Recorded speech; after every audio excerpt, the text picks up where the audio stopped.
Hello and welcome to our film. This film was made by Year 9 pupils of Ysgol Gwaun. Our film is about engaging with the local people in our community. In our days, teenagers and young adults don't seem to talk with people around them because they are glued to their phones.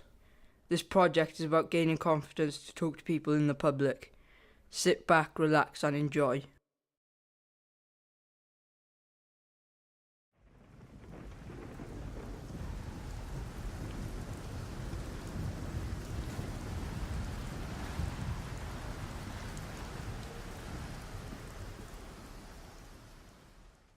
What is your favourite story from Fishguard? Oh gosh, favourite story from Fishguard. About 10-15 years ago, I'm not really quite sure, but I'm reading the newspaper and it's this big controversy about the fact that apparently a farmer has found this whale. I said that the huge life-size model whale used in the 1956 film had been found washed up on a beach near Goodwick, and that there was going to be a press conference in Lower Town at 12, and that people from Universal Studios in Hollywood are coming over to reclaim it. And he's dragged it out of the cove with his tractor or whatever, and he's hiding it in his barn. But the film company want it back, and he's trying to get money off the film company, and it's just getting madder and madder. And you'd be amazed how many people fell for that. It was splashed on the front page of the County Echo, and Richard Davis, the landlord of the ship, he said at the time, he said, "Crikey," he said, "we're going to be overrun with people today, because there's a press conference about this whale they found." And then basically we looked at the date on the newspaper, and it was April the 1st. It was April Fool's Day. So it was just one of those really good April Fool's Day things. That's the thing I can think of off the top of my head. It was a laugh, But if you think about it, a fiberglass whale in the sea for 30, 40, 50 years, whatever, would have been in bits anyhow, but it's a lovely story.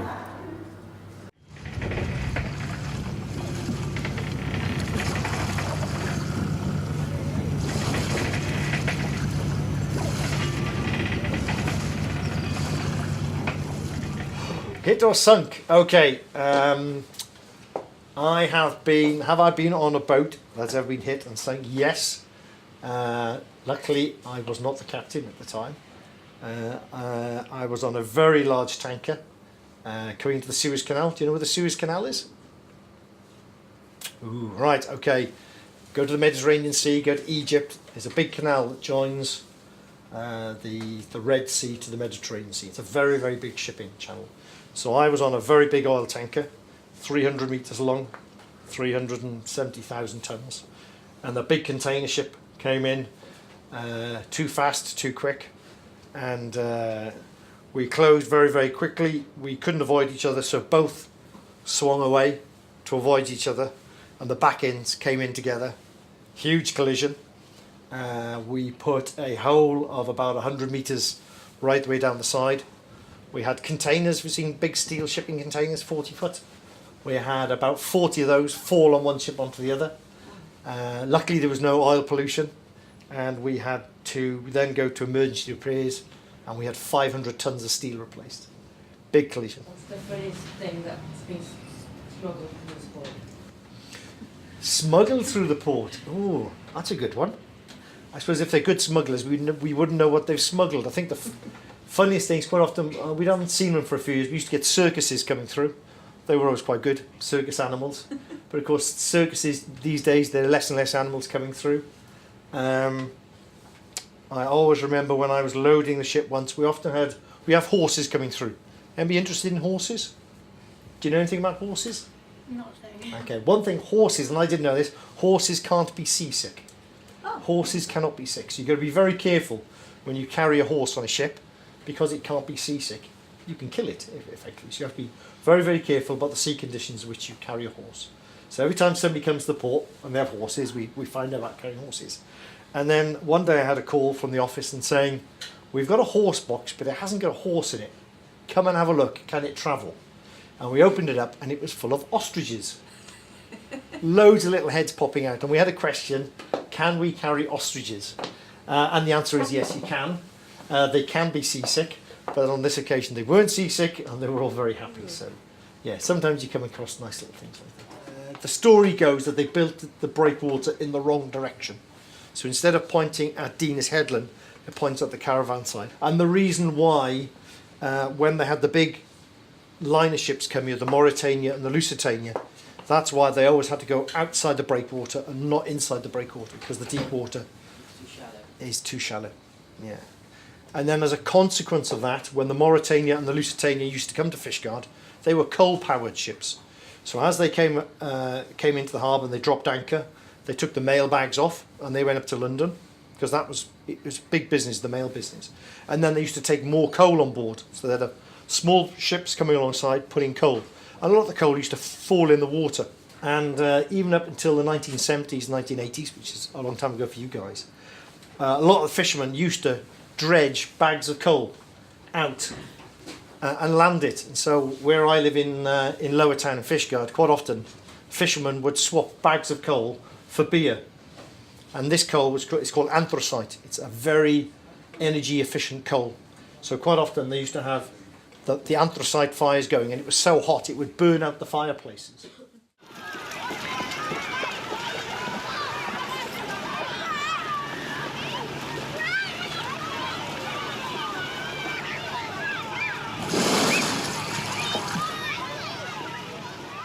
Right, the pole sticks off the end of the quay, the edge of the quay, about 20 foot.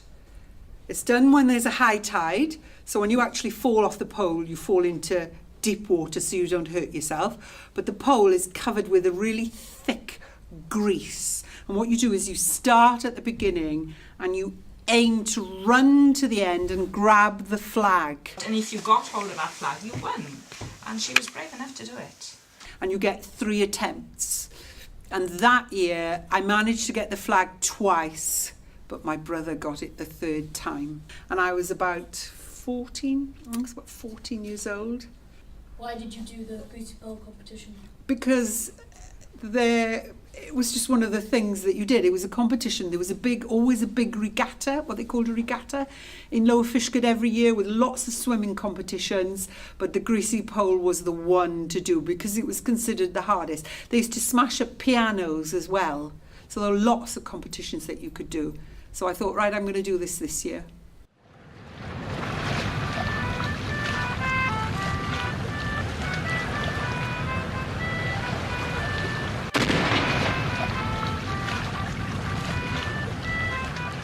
Fishguard is the last town in Britain that was ever attacked by pirates.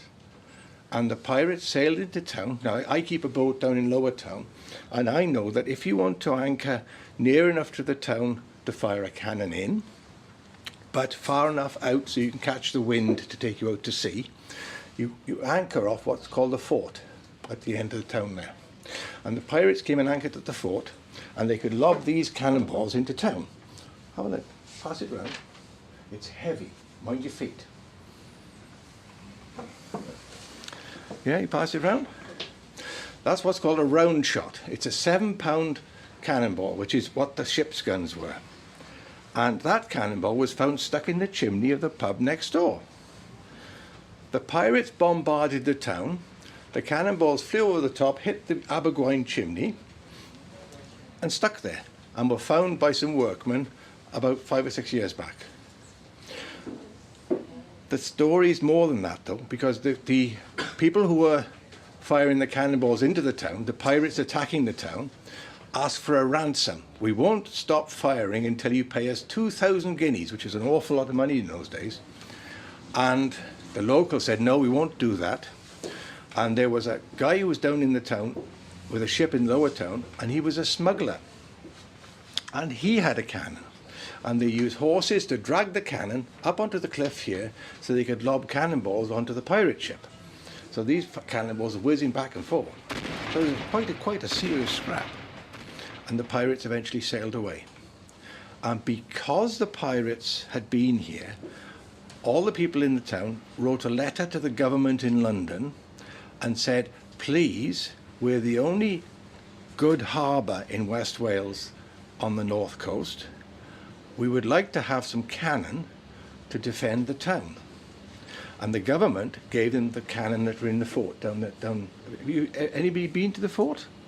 Yeah? The guns there are heavy naval guns. They're 14 pounders, much bigger than those. You wouldn't be able to pick one up. Very heavy ball.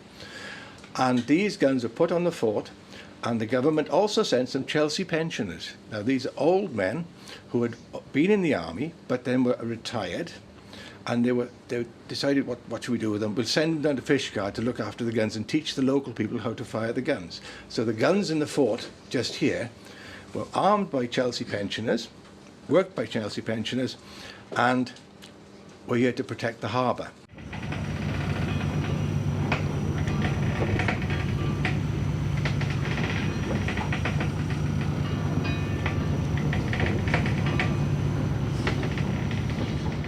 Project, we've had a chance to go out and interact with the community and show them that not all teenagers like to cause trouble, but some people like to learn about the history and interact with the public. It's given us all a good insight into the community. Getting us involved in the community. We would actually go out and talk to someone instead of staying on our phones and stuff. Getting to know local stories and finding out about the history of Fishguard and where we live.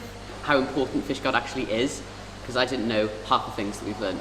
The animation and making the animations of the stories that we've been told in different interviews was really quite difficult at first because I kept getting my hands in it, but it was really fun to learn how to do, and it's a good skill to have. I didn't know how to use the graphic tablets, and they were fun, and they were quite hard to use at first, but once you got to do it properly, then you could actually do it well. I think it's really changed my mind about staying in Fishguard and Goodwick when I'm older, and talking to some of the people earlier who have set up businesses around here has really changed my perspective of there is future in Fishguard and Goodwick. Biggest thing I would say is do your research, but do something that you truly believe in, and if you truly believe in it, if you're passionate enough about it, and you do the research and you can work out the numbers, then that's my biggest advice. Myself and my wife also run a coffee shop in Goodwick, and I was probably one of the most daunting, nerve-wracking, exciting at the same time. It was all those things rolled into one. I run a landscaping business and property maintenance. My business is slightly different to Gwil's, where I used to work for National Grid, and I decided I didn't want to do that anymore. And I had experience in gardening, and I left the National Grid and just thought, well, let's give it a go. I'm now in year 5, employ a couple of boys throughout the summer. I'm absolutely flat out, to be honest. Best thing I ever did. If you've got something you believe in, truly go for it. Look at what we have. So we've got a good tourism industry, hence why Gwilym's Cafe's done well. A lot of my business goes to holiday cottages, so I look after a lot of them. Plenty of people will tell you can't do it. There'll be more people that tell you can't do it than people that support you. Every single person doubted me when I set up my business. If you've got a passionate idea, passionate dream, go for it, and just don't listen to the knockers. The lower town visit, because despite the fact that it was cold and the weather wasn't very nice, we still had a good time. So we had a few people in speaking to us about the area, and we did some drawings, so it was quite a good mix. We've been sketching stuff we've seen along the way. Have a look at where you're going to position yourselves in order to work out where you draw it. It's going to be really lovely that these drawings all overlap, so don't feel too precious about your work, but do be respectful of someone else's. One last thing that I'm going to say is that if you're going to be along this end here, so Joss's line, you're going to have to work upside down. Now, working upside down is a really, really interesting way of working, and lots of artists do it in order to get them to really focus on what you're drawing. I've learned a lot more about drawing. You study what we're asking you to draw, but you do it without looking at your page, okay? So you keep your pen moving, and you're looking at what you're drawing. Try not to look at your page. I think coming here in the Ocean Lab and speaking with Anna was really interesting, and finding out about the local marine life and finding out about all the the whales and the dolphins around the Fishguard and Goodwick area was really interesting. Our motto is local people taking care of their own wildlife, so it's all about the local community learning what we have here, because not many people even know we have dolphins, and it's about looking after it. And how that the plastic and pollution actually affect the wildlife that we have around here, and not just places like the ice caps and things where you always look at, but instead like more locally how it affects us. Hearing about the litter and the litter pickers on Goodwick Beach, I'd like to involve myself in more eco-friendly projects around the area, because it's really eye-opening to see all the wonderful wildlife around here and how we can help keep it here and keep Pembrokeshire such a beautiful place. Personally, I liked using the cameras and using all the equipment. Photography, because I've been doing a lot of it and I enjoy it. Because we didn't really have the opportunities to use cameras and stuff like that, but the project has helped us use the cameras and equipment. The types of different cameras and how to use them, and you don't just need the camera, you need lenses and stuff as well. Being able to take the picture and it being something only you can take, because it can't be like that again. I wouldn't mind getting involved with the rowing club a bit and start taking a bit more interest in what the round table do. We run the soapbox derby in the summer. We also run the carnival at the end of summer. We also help out with fireworks nights, New Year's Eve parties, and other things like that, really. There's a lot of different things that we get involved with, and get other people involved with as well, because with the raft race, for example, I mean, we try and get the scouts involved, cadets involved, as many local groups as we can. I would have never looked at people in the eyes before the workshop with Serena. It taught us a lot about holding a conversation and how to ask proper questions and not just ask closed questions. It's ones they can carry on and answer further. I think that probably gained my confidence more, and having to interview people, I would never normally do that, but now it's given me more confidence to speak to people normally. Because we've actually had a chance to talk to people and asking questions. My confidence has really grown in talking to people just in the street and asking them how their day was, and it's just made me a lot more confident in speaking to just people and just having a genuine conversation with people I don't even know. I used to think it was a bit of a ghost town and didn't really have much history, but now I've done this project, I've realised that a lot of stuff has actually happened in Fishguard, and yeah, it's not as much of a ghost town as I thought.